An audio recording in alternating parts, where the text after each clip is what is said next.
అమ్మా కోసం యూట్యూబ్ ఛానల్లో వీడియో మీకు నచ్చితే సబ్స్క్రైబ్ చేయండి. కార్తీక పురాణం 7వ అధ్యాయము. శివకేశవార్చన విధులు.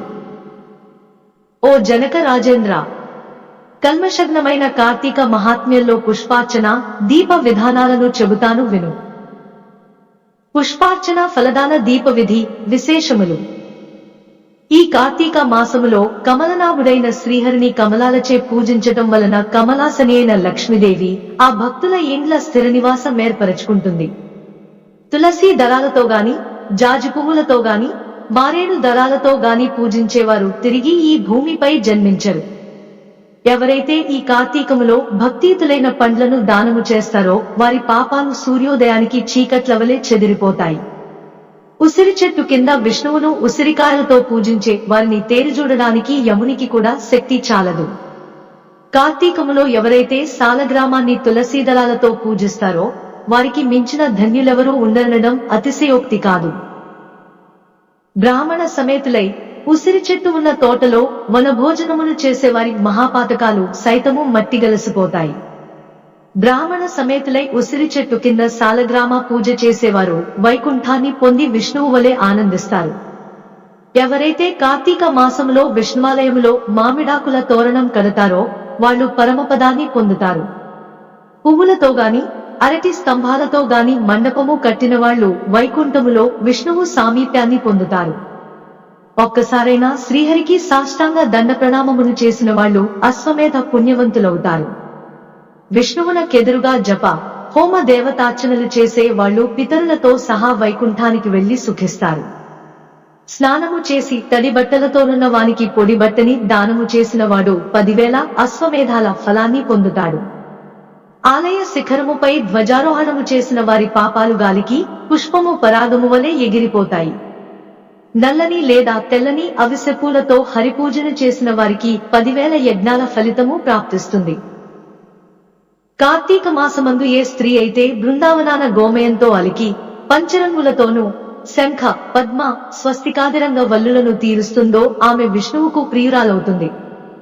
విష్ణు సన్నిధిలో నందా దీపాన్ని ఆర్పించడం వలన కలిగే పుణ్యాన్ని 1000 అధిశేషుడైనా పొగడలేడు.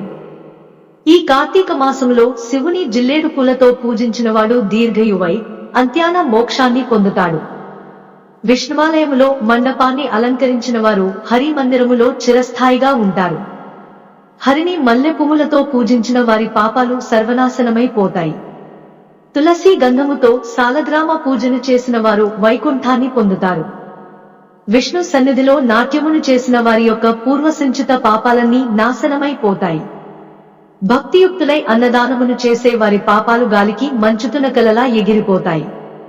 ప్రత్యేకించి కార్తీక మాసములో నువ్వుల దానము, మహానదీ స్నానము, బ్రహ్మపత్ర భోజనము, అన్నదానము ఈ 4 ఆచరించడం ధర్మముగా చెప్పబడుతూ ఉంది. స్నాన దానాదులను నాచరింపని వారు, లోభియే యథాశక్తిగా చేయని వారు 100 జన్మలు కుక్కగా పుట్టి తదుపరి 100 పుట్టుకలు సునకయోనిని జన్మిస్తారు.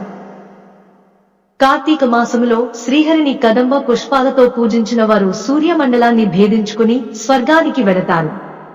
పద్మాలతో పూజించిన వారు చిరకాలము సూర్యమండలములోనే నివసిస్తారు. ఓ జనక మహారాజా, కార్తీక మాసములో ఎవరైతే అవిసె పువ్వుల మాలికలతో శ్రీహరిని పూజిస్తారో వారు స్వర్గధిపతులవుతారు. మాల్యములు, తులసీదళాలతో విష్ణువును పూజించే వనితలు వైకుంఠాన్ని పొందుతారు. ఇంకొక సూక్ష్మాన్ని చెబుతాను విను, ఆసక్తులైన వాళ్ళు. శ్లోక్. కార్తీకే భానువారే తు స్నానకర్మ సమాచరేత్. మాస స్నానేన యత్సున్యం తత్పుణ్యం లభతేనుప.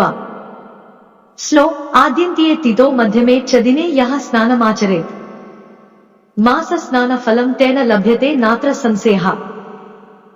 కార్తీక మాసంలో ఆదివారం నాడు లేదా శుక్ల పాడ్యమి నాడు గాని, పూర్ణమనాడు గాని, అమావ్యానాడు గాని సంకల్పరహితముగా ప్రాతః స్నానం ఆచరించడం వలన కూడా ఆ మాసమంతా స్నానము చేసిన పుణ్యం లభిస్తుంది. ఆ పాటి శక్తి కూడా లేని వాళ్ళు కార్తీక మాసము 4 రోజులు ఈ సంపూర్ణ కార్తీక మహాపురాణాన్ని చదివినా వినినా కూడా స్నానఫలాన్ని పొందుతారు. ఇది కేవలం ఆసక్తులకే సుమా. మహీస. కార్తీక మాసములో ఇతరులు వెలిగించిన దీపాలను చూసి ఆనందించేవారి పాపాలు నశించిపోతాయి. కార్తీక మాసము విష్ణు పూజార్థమై ఇతరులకు సహకరించేవారు స్వర్గాన్ని పొందుతారు. తాము స్వయంగా సంకల్ప పూర్వకముగా విష్ణువును పూజించేవాళ్లు అవ్యయ పదాన్ని పొందుతారు. కార్తీక మాసము సాయంకాలాలలో దేవాలయాలలో శివ, విష్ణు స్తోత్రాలను పఠించేవారు కొంతకాలము స్వర్గలోకములో ఉండి అనంతరము ధ్రువలోకాన్ని పొందుతారు. ఇలా ప్రతి కార్తీక మాసములో ఎవరైతే హరిహరులను స్మరించకుండా ఉంటారో వాళ్ళు 7 జన్మల పాటు నక్కలుగా పుడతారనడంలో ఏమీ సందేహము లేదు. నమ శివాభ్యం నవయో వనాభ్యాం పరస్పరాశ్లిష్ట వపుర్ధరాభ్యాం నాగేంద్ర కన్యా వృషకేతనాభ్యం నమో నమ శంకర పార్వతీభ్యాం. సప్తమధ్యాము సప్తమ దిన పారాయణము సమాప్తం. అమ్మా కోసం యూట్యూబ్ ఛానల్లో వీడియో మీకు నచ్చితే సబ్స్క్రైబ్ చేయండి.